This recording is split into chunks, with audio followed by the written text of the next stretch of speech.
Hello everyone. आज हम आपको पढ़ाएंगे कुछ ऐसे क्वेश्चन आंसर्स जो आपके बोर्ड एग्जाम में क्लास 10 सोशल स्टडीज में आने वाले हैं। Now these are the questions of chapter 1 and I will explain you these questions because many students can't learn the question answers easily without understand the meaning of the questions. तो बेटा आज हम आपको इस चैप्टर के कुछ question बताएंगे जिनको आप आसानी से हिंदी समझ के याद कर सकते हैं। कुछ बच्चों के पास क्या होता है, वो आसानी से हिंदी नहीं समझ पाते हैं, उनको प्रॉब्लम आती है और जिस वजह से वो याद नहीं कर पाते हैं। तो अगर आपको क्वेश्चन अच्छे से समझ में आ जाएगा तो आप उसको आसानी से लिख सकते हैं। तो यहाँ फर्स्ट क्वेश्चन आपको दिया गया है, explain the contribution of auto von Bismarck in German unification.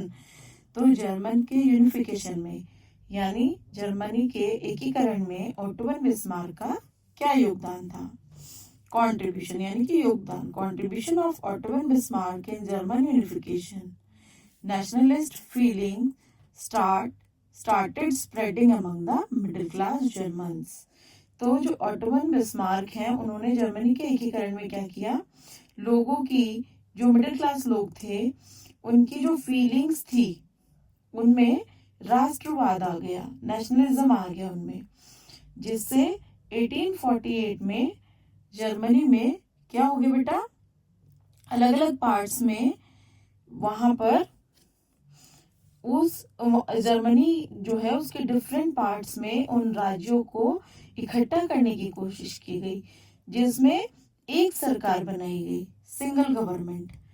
पर इस चीज को क्या किया, प्रूशिया के जो जमींदार थे, लैंड ओनर्स थे, उन्होंने क्या किया, वहां पर उनको वहां की जो सेना थी उसने उस ताकत को, उनकी ताकत इतनी थी कि उन लैंड ओनर्स ने उनको दबा दिया। प्रूशिया चीफ मिनिस्टर, जो प्रूशिया के चीफ मिनिस्टर थे, मुख्यमंत्री थे, उन्होंने ओटो वन बिस्मार्क को ये राष्ट्रीय एकीकरण की जिम्मेदारी ली।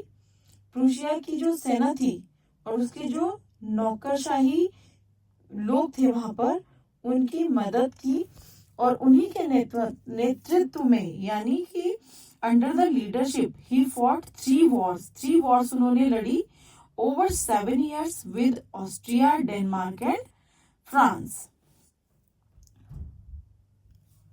प्रूशिया जो है, अब क्या हुआ, Prussia was victorious in all these wars and the process of unification of Germany was completed as a result of Prussia's victory over France। और इस तरह से प्रूशिया ने सभी जो युद्ध हैं उनको जीत लिया। और ये जो जर्मनी का एकीकरण था, इसकी जो प्रक्रिया है, इसका जो प्रोसीजर है, तो जीत किसकी हुई, प्रूशिया की। इस प्रोसीजर पर जीत हुई। बेटा इसी के साथ आपका दूसरा क्वेश्चन है, Napoleon had no doubt destroy democracy in France but the administrative field he had incorporated revolutionary principles in order to make the whole system more rational and efficient। support the statement। अब हमें इस statement को support कैसे करना है। Statement क्या है कि जो नेपोलियन है उसको कोई संदेह नहीं था, कोई डाउट नहीं था कि फ्रांस में उसने लोकतंत्र को बिल्कुल डिस्ट्रॉय कर दिया है। पर प्रशासनिक क्षेत्र है ना, एडमिनिस्ट्रेटिव फील्ड जो है, वहां का जो प्रशासन है, He had incorporated revolutionary principles। तो उसने वहां के प्रशासनिक उस क्षेत्र में उसने क्या किया है, क्रांतिकारी सिद्धांतों को शामिल कर दिया है, ताकि पूरी व्यवस्था जो है बहुत अच्छे से उसको बनाया जा सके और अच्छे से चलाया जा सके। इसी का दूसरा पार्ट है, इसी क्वेश्चन को दूसरे तरीके से दिया जा सकता है, explain any 5 social and administrative reforms introduced by Napoleon in regions under his control. जो रीजन्स उसके कंट्रोल में थे बेटा, उनको उसने कैसे रिफॉर्म किया, है ना। 5 सोशल एडमिनिस्ट्रेटिव रिफॉर्म्स बताने हैं, एनी 5। तो यहाँ पर 7 लिखे हुए हैं, मैं आपको सबको एक्सप्लेन कर देती हूँ इनको। तो जब आप आंसर लिखेंगे तो आप क्वेश्चन से ले लेंगे, Napoleon had brought revolutionary changes. तो नेपोलियन ने कैसे चेंजेस लाए? Revolutionary changes in administrative field में, in the order to make the whole system rational और एफिशिएंट, जिससे पूरा जो सिस्टम है वो एफिशिएंट बन सके, है ना। तो इसका जो फर्स्ट मेजर चेंज था वो क्या था? The first major change was doing away with all privileges based on birth. अब वहां पर क्या था? सबको जन्म के साथ जो सभी विशेष अधिकार मिले हुए थे, यानी कि जन्म के आधार पर, यानी कि कोई अगर किंग वाली कास्ट में, यानी कि राजा के यहाँ जन्म लेता है, राजा का बेटा ही राजा बनेगा, तो या जो बहुत रिच पीपल थे, है ना, अमीर घरों के बच्चे थे, तो उनको प्रिविलेजेस ज्यादा मिलती थी। मिडिल क्लास या जो नीचे तबके के लोग थे, जैसे लेबर्स थे, उनको जो है उतनी प्रिविलेज नहीं मिलती। तो पहला तो मेजर चेंज उसने यही किया था कि जो बर्थ के आधार पर, जन्म के आधार पर प्रिविलेजेस दिए गए हैं उनको खत्म किया जा सके। सेकेंड, एडमिनिस्ट्रेटिव डिवीजन वर सिंप्लीफाइड। प्रशासनिक विभाजन को आसान बनाया गया ताकि शासन की जो व्यवस्था है वो आसानी से हो सके। Feudal system was abolished and peasants were freed from serfdom and manorial dues. अब सामंत व्यवस्था जो थी वहां पर, सामंतों वाली, और किसानों और सामंतों की जो सामंती दास्ता थी उसको लगान से मुक्त करना, यानी कि वो जो लगान देते थे पहले के जमाने में होता था ना, लगान लिया जाता था, वो सब खत्म कर दिया जाता था।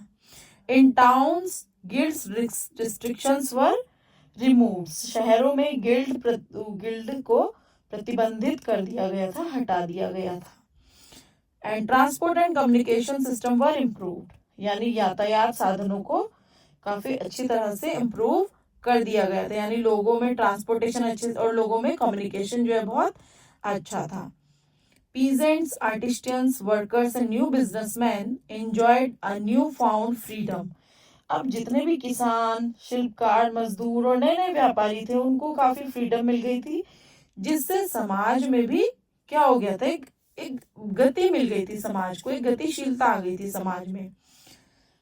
Seventh is businessmen, small scale producers of goods and particular began to realize the uniform law, standardized weight measures and common national currency would facilitate the movement and exchange of goods and capital from one region to another। यानी कि व्यापारी और जो छोटे उत्पादक थे उन्होंने क्या महसूस किया कि इक्वल कानून है, जब बराबर कानून है तो उससे वजन, तोल और राष्ट्रीय मुद्रा जो है उसने व्यापार को काफी आसान बना दिया था, और जो सामान यानी कि रॉ मटेरियल एक जगह से दूसरी जगह लाया जाता है उसको काफी इजी कर दिया गया था। तो जो छोटे बिजनेस पर्सन थे उनको भी इससे काफी फायदा हुआ था। तो बेटा ये दोनों क्वेश्चन आपको मैंने समझा दिए हैं, आप इनको आसानी से आप याद कर सकते हैं। Thank you for watching the video. अब हम आपसे मिलेंगे दूसरी वीडियो में चैप्टर 2 के साथ। तब तक अगर आपको वीडियो पसंद आए तो चैनल को लाइक कीजिए और सब्सक्राइब कीजिए। Thank you.